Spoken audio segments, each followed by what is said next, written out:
shirt. Love it. Garrett Wilson, the only young Jet that's not on that list.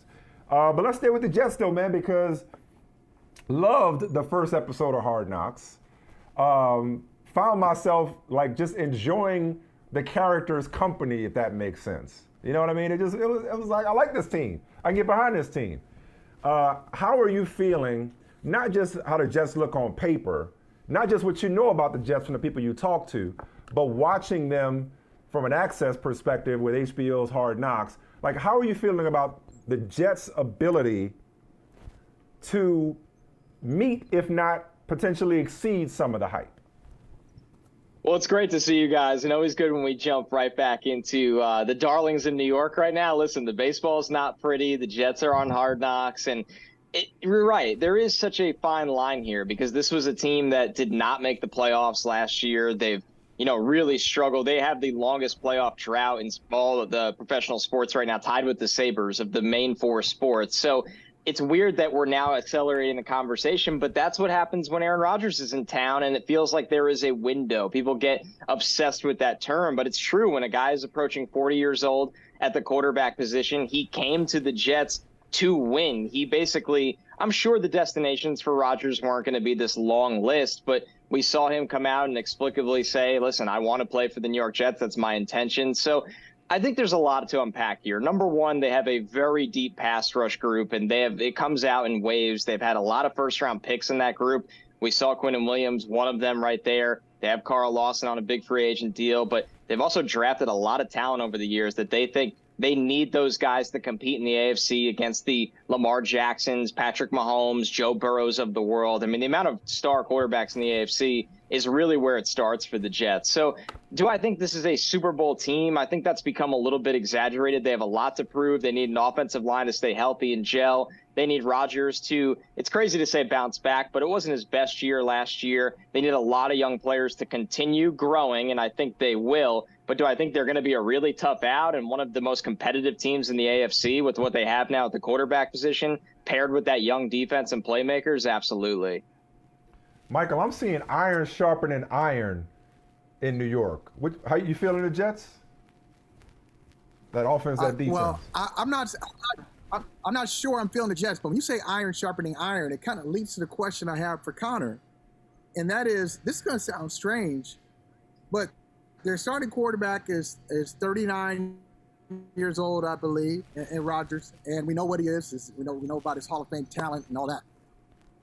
I think the Jets have the best quarterback room in the division, if not in the conference, because Zach Wilson, I know it's preseason, but Zach Wilson in a quarterback room with Aaron Rodgers, no pressure on him to get it done this year at the beginning of the season. Now, he may come in because, who knows, Rodgers with an injury, I know he missed some games last year and Jordan Love was in there, but he may be asked to step up, and I just like the combination, and I like the relationship between Rodgers and Wilson.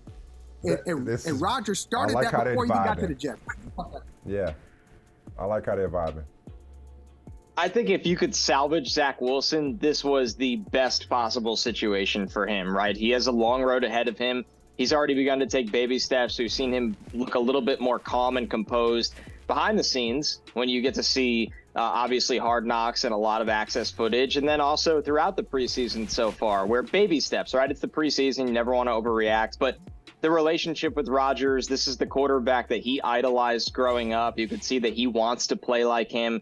Obviously, everything Rodgers says is going to hit a little different for Zach Wilson and how he can kind of emulate him on the field running Nathaniel Hackett's offense. So it's going to be really interesting if Zach Wilson has to get them through a tough patch at some point this year. I mean, the reality is quarterbacks in their late 30s, all quarterbacks, they get banged up. I mean, we see it with young quarterbacks all the time.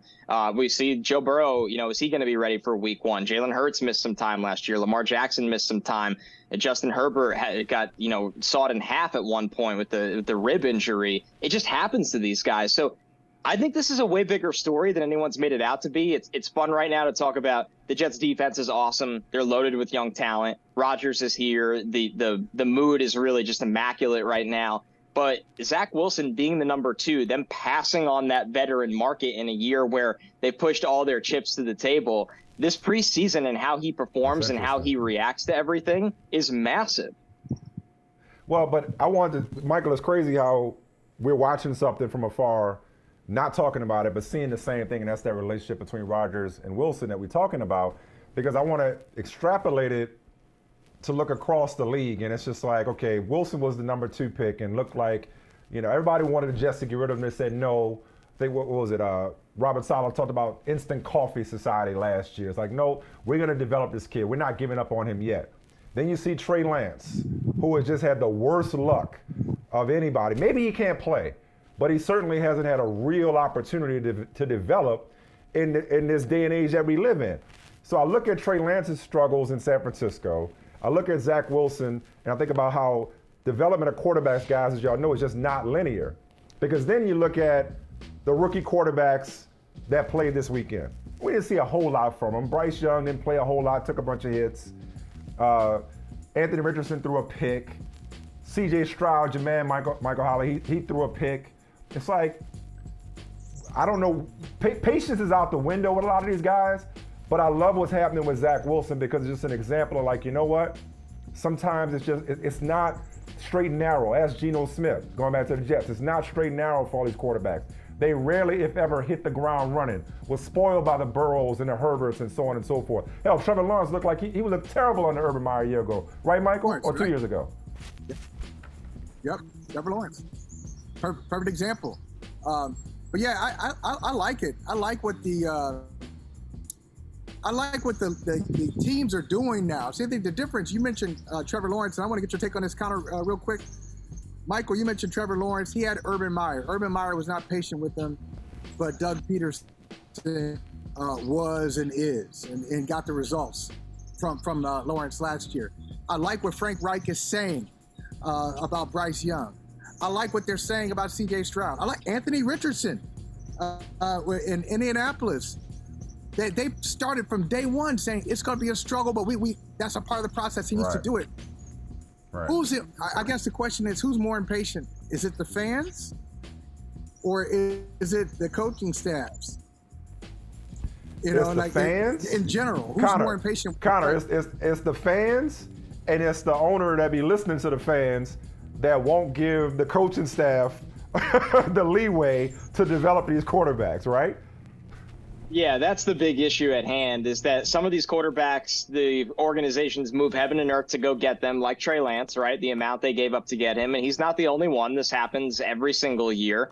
And then you obviously have a situation where the owner's hearing that and the fan base is clamoring for it and they want to put butts in the seats. And then that makes an accelerated process. So it is such a fine balance. You have GMs that don't want to risk getting fired before their guy ever takes a snap or ever takes a snap where he's comfortable and competent. So the NFL has become, at quarterback specifically, a superhero world where you expect guys to save these franchises that are really, really swimming upstream. And, you look at Jacksonville, you look at the Jets, you look at the Bears, you look at the Niners, they've all been through it, and it's not going to go away, but there might be something to the draft and stash idea going forward. Yeah. Hey, Connor, I'm usually the one getting asked this. I need a t-shirt plug, dog. I need to know what you got. But both of y'all brought it. I need a t-shirt plug. Michael, I'm peeping the Fela as well. I know that's your man. But that Blitz shirt, that's hard. Yeah. I like that, Connor. Yeah, it's a homage, man. They killed the Blitz series. Hey, thank you for watching Brother from Another. If you haven't hit that subscribe button, go ahead and do that now. Don't forget, you can catch us 3 to 4 weekdays on PeacockTV.com and on Sirius XM Channel 85.